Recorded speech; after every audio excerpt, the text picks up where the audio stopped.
தைப்பூசம் கடைசி 6 நாட்கள் முருகனுக்காக இந்த ஒரு விரதம் நீங்கள் இருந்தால் முருகனின் அருளை பெறுவதோடு 2 மண்டல கால பூஜை மற்றும் காவடி எடுத்த பலனை அடைவீர்கள்.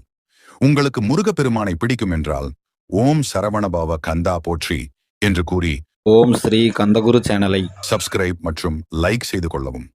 நீங்கள் எப்படிப்பட்ட வேண்டுதல் வைத்தாலும் சரி, இந்த மிளகு விரதம் இருந்தால் கட்டாயம் அது அடுத்த 48 நாட்களில் முழுமையாக நடக்கும்.